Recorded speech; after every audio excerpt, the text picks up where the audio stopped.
What's up, everybody? Welcome to Hammerdown Motorsports. Today behind me we have a 2024 Jeep Rubicon, and this is not just any Jeep Rubicon, this is the Rubicon X. Now, if you guys know, at this moment in time we are having all kinds of shutdowns with the UAW and all that kind of stuff, and you're pretty much at the mercy of the dealerships to even get a vehicle right now at all. I went to the dealership and I talked to them and said, hey, you know, if I put in an order or anything like that, what is the possibilities of me even getting a vehicle? They said, we're not even taking orders right now because the plant's closed and we have stuff stuck at the plant right now that can't even be delivered. So yeah, if you can find one, you can go to the dealership that has it and get it, because nobody's even dealer trading at this point. So today I did my due diligence. I went onto Jeep's site and I built a regular Rubicon, because now you have the Rubicon or the Rubicon X. Now the Rubicon X gives you the painted fenders, the painted roof, and pretty much the entire packages that you can get on a regular Rubicon. You get the leather, you get the steel bumpers, and all of the bells and whistles with the blind spot detection and all the little sensors everywhere, and you have radar cruise. You have all the creature comforts of a modern SUV in a Rubicon, all just kind of in one package. So if you see a 2024 Rubicon rolling down the road with the color match, you know that's an X. There's no actual other badging on it. So that being said, I did spec out a regular Rubicon, and it had the black fenders, it had the black roof, it had a winch, which mine does not have the winch, but we can put one on. But we do have the steel bumpers, and you cannot order the steel bumpers on the regular Rubicon without the winch, from what I could see, at least today at this point in time. You do have a couple of wheel choices. These ones are new for this Jeep, and they're the basic ones. I kind of like the other ones a little bit better, but they do look nice on the Jeep. They're not terrible whatsoever. One thing that is new is power seat, and I'll say seat because on the two-door you only get the driver's seat with the power, and which is nice. It does do a lot more things than the other cloth seats do. There's not a whole lot of movement on those. That was one of my gripes about that Jeep as well. But you got to wonder, how do you get into the back of the Rubicon? Well, you have to go over to the passenger side, because the driver's side actually doesn't fold forward anymore because of the power. So what we have to do here is, just like we would on any other Jeep, roll this forward. So this is one difference you're going to find with power seats. You don't get one on the passenger side. One thing I really like about the Rubicon X is it does have all LED lights, your fog lights, the rings around the headlights, the projector headlights, of course, the signal lights in the front, and the tail lights in the rear, which are a little bit different looking than what you're going to find on your regular Jeep. We do have this style right here. In my opinion, it could probably use a little bit of black in them, because it's just kind of a lot of red, but they do look a whole lot nicer at night than just your standard taillight. Tires are the same as our 2022. They are the BF Goodrich All-Terrain ATK02s, and we have them in 275 70R17, exact same size as the other one. In the back here, open this up, since we do have the hard top, very easy to get in here and access our small cargo area. But that's with the seat up. If you fold the seat forward, it actually has quite a bit of room. I've gone to Costco, done a full run with our Jeep, no problem. You see this right here, I did not have this with my other Jeep. This is all it is a shackle and a tow strap and some worn pamphlets, and it's like $192 to get this, but I mean, I guess it's there. And I was able to put just kind of the other odds that you get with like the little toolkit and whatever. I just put that all in this bag, so it's nice that it just sits back here in our cargo compartment. You can see we have the same subwoofer as our other Jeep. And interior wise, other than the dash, the leather seats, I mean, it's very, very similar. So we'll hop up inside here, just kind of give you guys an idea of what it looks like. We do have all-weather floor mats in this one as well. The steering wheel is a little bit different. We do have this kind of a little bit textured leather. I mean, the other one seemed very smooth. This one just kind of got a little bit of a, I guess, a texture to it. Kind of gives you that kind of look. We do have a little bit of difference in our gauges. We do have that orange accent in there instead of the red. And then we have this awesome screen. This is one of my favorite things about the new JL, and that is this, because, well, let's start it up here.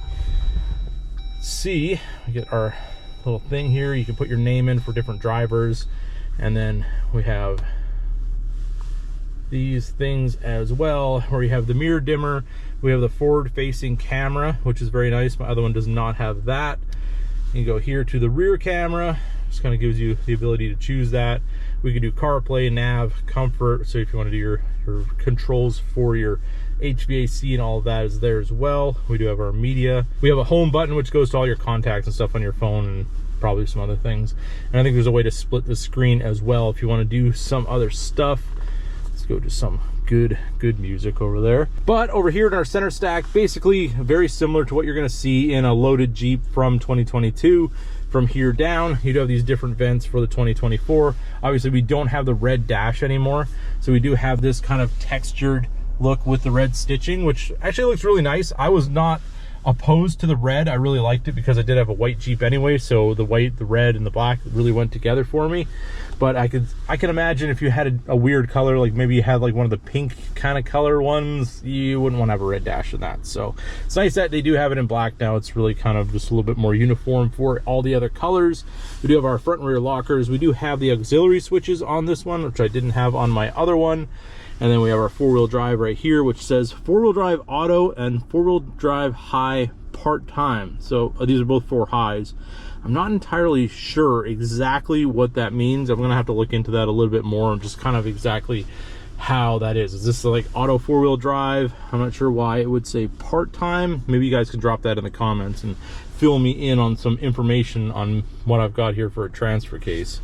All right, so here's our window sticker. We have 2024 Wrangler 2-door Rubicon X 4x4, base price at $45,395. And then the standard equipment is huge. Like, look at all the stuff that's on there for standard equipment.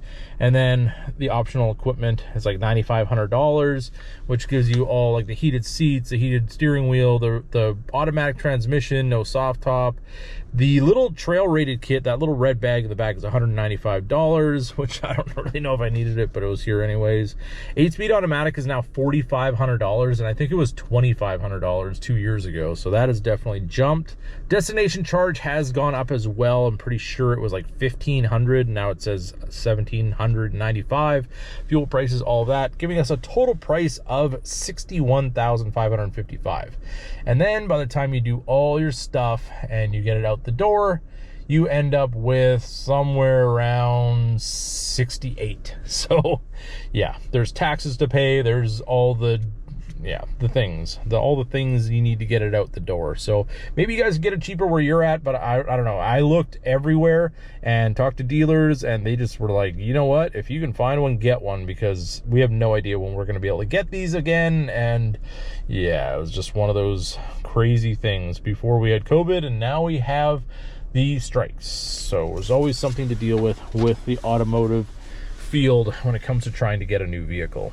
Overall, the feel is pretty much very similar to our 22, and the price is significantly more. I mean, obviously you're gonna get the screen, you're gonna get some of the more creature comforts, like we do have the automatic headlights, we do have the radar cruise right here, and it's a lot quieter in here as well. If you can see in the corner there, we do have the Gorilla Glass on this one, so it has a better windshield. There's a lot more sound deadening.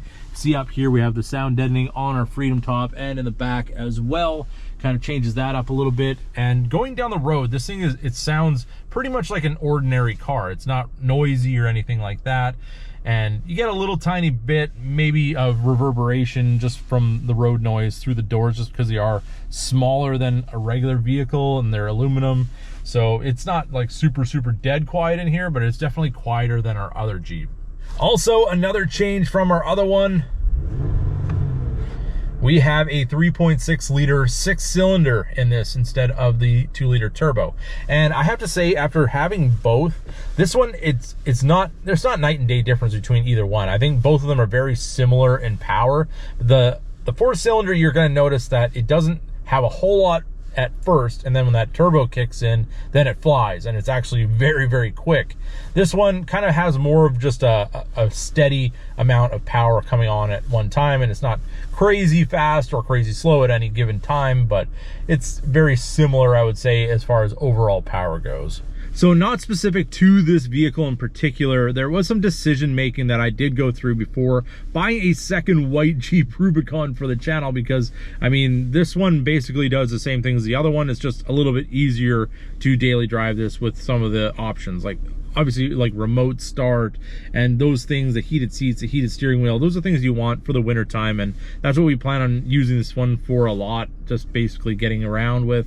So I had a couple of other options. Obviously I didn't want to just go and jump into another Jeep without trying some other things, so I drove the Bronco, and Bronco is in the same situation as the Jeep right now. You cannot get them, and if you want something specific, it's just good luck to you. And basically they told me there's like a 1 to 2 year wait if you want to order a specific spec or anything like that. So I wasn't going to be doing that, but they did have one on the lot. It was a Badlands 2-door. It was red, it had leather, it had pretty much decent options. Did not have a heated steering wheel, which is something that I really wanted. I don't have in the Raptor. I don't know what's with Ford and cutting the heated steering wheels out.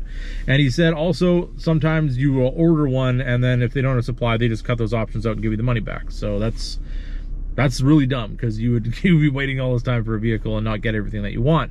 But that being said, I did take it for a test drive. It had a horrendous wind noise. Like, it felt like one of the windows was open, and they weren't. We checked the top, we checked all the things. Everything was where it was supposed to be, and it just had a horrible wind noise, and I just could not stand that. Not to mention, it did have the 4-cylinder turbo, did not have a lot of power. It was a manual, which was kind of cool, but it just kind of felt clunky. Like, it was like, you know, it wasn't fast because it had the manual. It was just something that I really didn't need to have.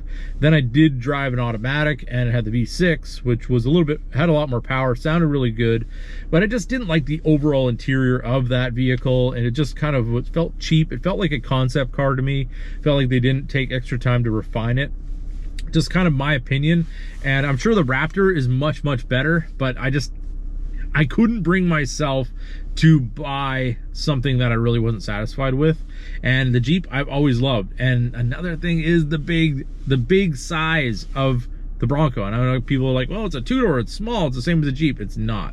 It is actually significantly bigger width-wise and length-wise. So we have a very small space that we park the Jeep at this house, and even the other garage too. It's really nice to have that space to walk around it, and if you have a bigger vehicle in there, it makes it very difficult. So having the Jeep size was definitely the selling point for me. It's narrower and it's shorter than the Bronco and the Land Rover Defender, because I did drive a Defender and I loved the Defender. I thought it was so cool. It had a really unique look to it. It was 2-door. It had really comfortable seats. It had a lot of options. It had really good 360 camera, had a lot of tech in it. It is a Land Rover, so there is always that, you know, worry that something's going to go wrong. You have to take it to the dealer. It's not really a vehicle you service yourself necessarily. I mean, you can, but there's not a lot of information on that stuff, and parts you'd have to go to the dealer for. You have to drive 45 minutes to the nearest dealer to get anything for it, and it was almost the exact same price as this. It was $1,000 more for the Defender than it was for the Rubicon X, and they were readily available. You could, if you ordered one, you could get one in 45 days. So you can get Land Rovers, you can't get Jeeps, you can't get Broncos. So I mean, it definitely was a option, and I really, really liked the way it looked with the black top, the white, and everything. The spec was really, really clean, and they look sinister. They ride nice, they're quiet, they have the cool little Alpine windows up top. But that was the biggest one out of all three. It was bigger than the Bronco, and it was definitely bigger than the Jeep. So it wouldn't fit, so I had to move on. So there it is, everybody, a rundown on the 2024 Jeep Rubicon X two-door. Would you guys spend the extra money to get the X, or would you just be happy with getting the regular Rubicon the way that they are, with all the basic stuff that you really need and maybe some of the stuff that you don't? So with that being said, I hope you guys enjoyed this video. If you did, don't forget to give it a big thumbs up. If you're new to the channel, hit that subscribe button, and as always, keep that hammer down.